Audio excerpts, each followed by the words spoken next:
Hi, I'm Joanna with Blissful Baby Sleep Coaching, and I'm here with Jake, and we are celebrating um, successful sleep coaching with his 17-month-old son. And Jake is here to tell his story. So, Jake, what did sleep look like before you called me?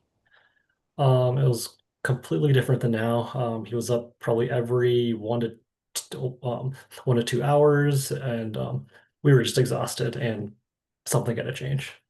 Yes. And so, and do you recall how you guys found me? I think my wife found you through Google. Yeah, I think so. Right, exactly.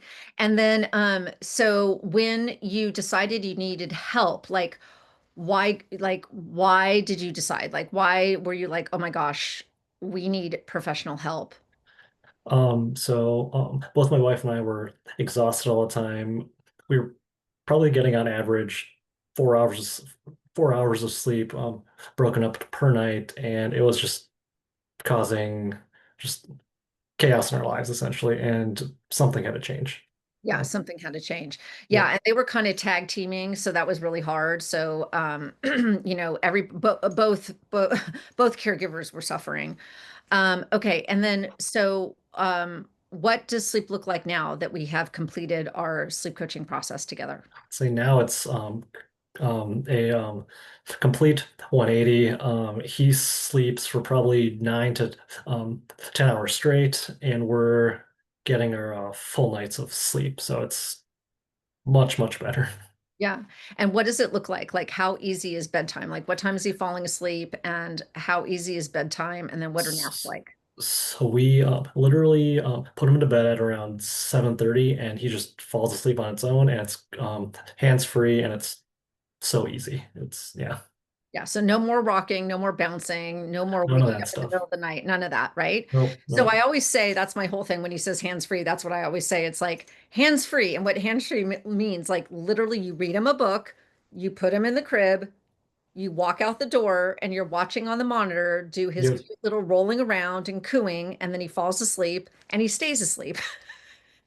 That's what hands-free means. And for you, Dad, like what are you guys doing after the house is quiet at 7:30? Like what are you doing now that you weren't able to do before with your Whatever life? we need to do, chores, errands, like we can like run out to or getting groceries, phone calls even. Yeah, it's a different ball game for sure. So Yeah, exactly, exactly.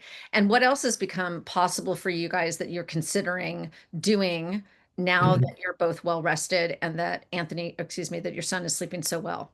so now I think we can get our parents involved too. So like if we ever want to go on say like a date night or anything, we can have someone else put them down, and it no problem at all. So Yeah, yeah. amazing.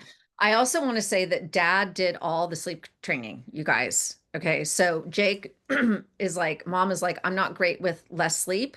I'm also tear sensitive, so I need Jake to do this.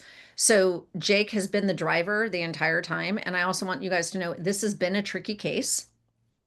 Jake has been phenomenal and just being so committed to the process and so attentive to his son. It's been awesome. And I mean, how do you feel like it's affected your relationship with your son being that being so involved? What have you noticed that's changed for you? I think we've gotten closer for sure. Like I'm more in tune with his needs and his wants, and yeah, like that's for sure helped with that aspect. So I know, like that's right? definitely been a pro. Yeah, and I think that that's like an outcome you would not expect. You would think that if you were the sleep trainer, that would mean that you were like the disciplinarian or Yep. something, and that maybe your child would look at you differently, but the actual opposite happens. That's not the Like, case at all. yeah, right? I mean, don't I Mhm. mean like, I mean, I mean, again, I've been doing this for 14 years, and dads constantly say to me, I'm closer to my child now than I've ever been. I'm more in tune with them. I Yep. feel more in love with them because I got to support them in this learning process. So, for the moms, it's great because she's getting a break. Yep. Yeah, And she for really enjoyed that part. So Yeah, right. That dad is so awesome at bedtime that she can be like, all right, I got to go run some errands or do whatever I need to do. And dad's like, no problem. Bye. Have fun. And then tell us about naps now. naps are like they're like not even a concern, honestly. Like we just kind of put them in the crib and just go about our business. Yeah, it's so easy like that. So Right. yeah. And for, he's in daycare during the work week. And then Yes. on the weekends, having that consistent 2 hour nap, Yep. 12 to 2, Saturday and Sunday is a game changer for how to structure your weekends as a dual income working family, right? Yep. Dual income working families, weekends are precious time Hmm. to either have some downtime or to get stuff done. And you Yep. guys have the reliability and the consistency of knowing you will have a quiet, hands-free experience Hmm. I between think 12 and the 2. I think the consistency part is super important. Just knowing that that's going to happen for, yeah, like it might be like an hour and a half, but you will get that time right at that time every day. And I Yeah. think that's important. So, Yeah. Yeah. That just the relief of it, mhm. right? Like not only the convenience of it, but the relief. Yeah. Okay. And so I guess my last question is a little bit of a twist, which is like, um, either what would you tell somebody that was afraid to do sleep coaching, or you could answer like, what did you like most about getting all that level of support? I mean, you knew you needed support because you guys had Mhm. tried everything and nothing was working. So you kind of had to, by desperation, get support. Maybe you could talk to like what you thought about getting the support and why that made a difference. I think getting the one-on-one help was a really important part in our case for sure, since he was so tricky that I think just doing a like a peanut butter approach that might not have worked so well, and just being able to adapt to his changing needs every day essentially. I think that was the key.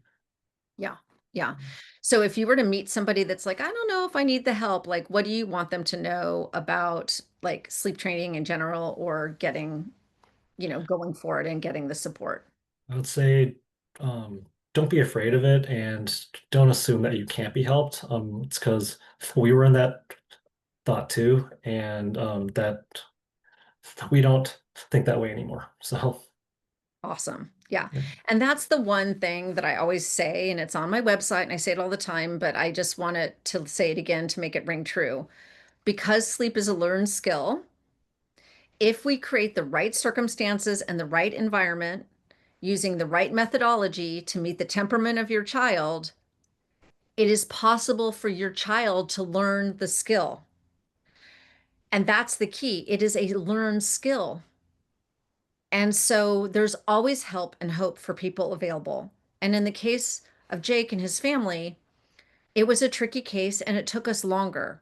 And the reason why it was a tricky case is that the right environment and circumstances were critical for him. He's a very sensitive boy.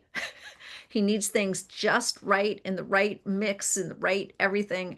And it took us a while to get all those pieces of the puzzle to fit together flawlessly. And we're finally there. And I always say to families, it's okay if it takes us longer, as long as we're making progress along the way and we can all agree that we're making progress. And so that's why we're here to tell the good story that anybody can be helped. Right, Jake? Yep, exactly. Okay. All right. Thank you so much for sharing your story. And again, thank you for trusting me in the gentle sleep coaching process. So, thank you.